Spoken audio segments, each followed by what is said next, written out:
wabarakatuh. Perkenalkan, nama saya Rizky Setiawan. Nomor induk mahasiswa 20510334024. Saya dari kelas K di 4 Teknik Sipil Universitas Negeri Yogyakarta. Saya di sini akan menyampaikan materi tentang yang pertama adalah macam-macam norma dan sanksi yang berlaku dalam masyarakat. Kemudian pengertian dan penggolongan hukum. Selanjutnya lembaga-lembaga peradilan di Indonesia dan peranannya. Kemudian bagaimana sikap ideal warga negara terhadap ketentuan hukum yang berlaku di Indonesia.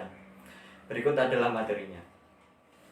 Macam-macam norma dan sanksinya yang berlaku dalam masyarakat. Dalam masyarakat terdapat macam-macam norma, antara lain: 1. Norma susila, yaitu peraturan hidup yang berasal dari hati nurani manusia.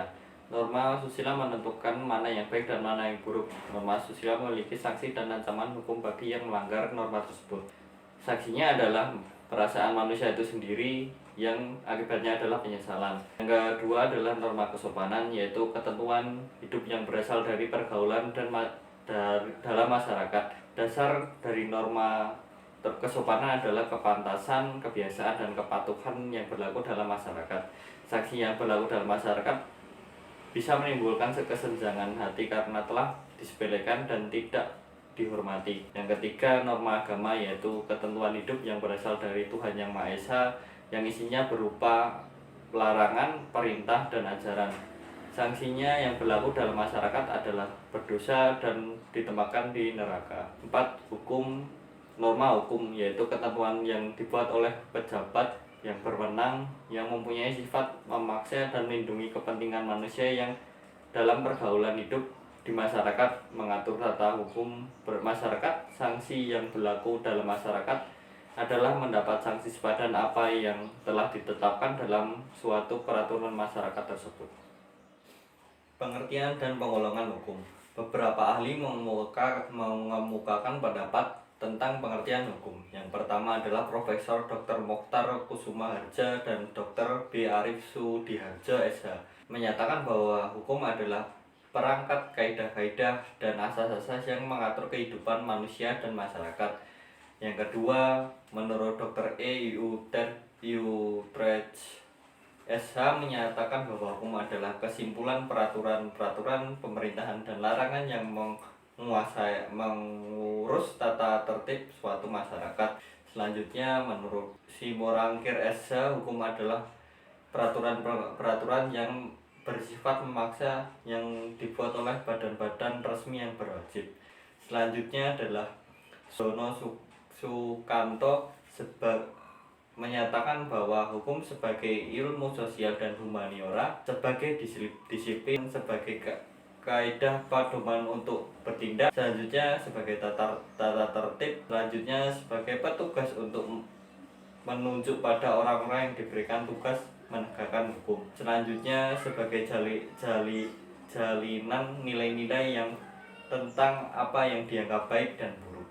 Penggolongan hukum. Menurut waktu berlakunya, hukum dibagi menjadi ius constituentum dan ius constituendum. Menurut bentuknya, hukum dibagi menjadi hukum tertulis dan hukum tidak tertulis. Menurut luas berlakunya, hukum dibagi menjadi dua, yaitu hukum umum dan hukum khusus. Menurut fungsinya, hukum dibagi menjadi dua, yaitu hukum material dan hukum formal. Menurut sumbernya, hukum bersumber pada yang pertama undang-undang, yang kedua jurisprudensi, yang ketiga tirakat atau perjanjian internasional, yang kelima kebiasaan, dan yang terakhir adalah pendapat para sarjana yang terkemuka atau doktrin. Lembaga-lembaga peradilan di Indonesia dan peranannya. Yang pertama adalah Mahkamah Agung, merupakan lembaga pengadilan tertinggi di Indonesia. MA sendiri dalam melaksanakan tugasnya bebas dari campur tangan pemerintah dan pihak lainnya. Selanjutnya Mahkamah Konstitusi atau MK merupakan, menurut Undang-Undang Nomor 24 Tahun 2003, MK mempunyai wewenang untuk menguji Undang-Undang Dasar terhadap UUD 1945.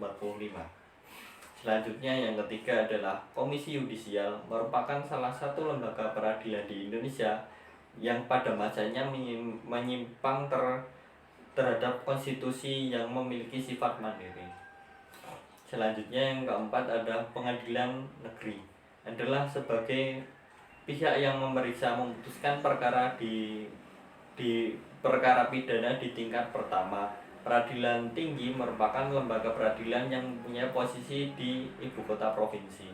Selanjutnya adalah pengadilan tinggi. Peranan lembaga peradilan tinggi dalam pengadilan merupakan lembaga peradilan yang mempunyai posisi di ibu kota provinsi. Selanjutnya adalah peradilan agama adalah pengadilan lembaga yang ada di setiap daerah kabupaten. Yang ketujuh adalah peradilan militer adalah sebuah lembaga peradilan yang melaksanakan dan menegakkan hukum di lingkup angkatan bersenjata. Selain itu, ketika sebuah lembaga peradilan militer memutuskan hukum harus mempertimbangkan juga kepentingan pertahanan keamanan negara. Selanjutnya yang ke-8 adalah peradilan tata usaha negara, merupakan sebuah lembaga peradilan yang melaksanakan hukum sesuai undang-undang yang berlaku. Bagaimana sikap ideal warga negara terhadap ketentuan hukum yang berlaku di Indonesia? Sikap ideal warga negara terhadap ketentuan hukum yang berlaku di Indonesia adalah kita sebagai warga negara yang baik harus taat kepada hukum yang berlaku. Dengan mematuhi hukum yang berlaku di Indonesia akan terwujud keberlangsungan hidup bernegara dengan rasa tentram, aman, dan damai. Demikian materi yang dapat saya sampaikan, kurang lebihnya mohon maaf. Wassalamualaikum warahmatullahi wabarakatuh.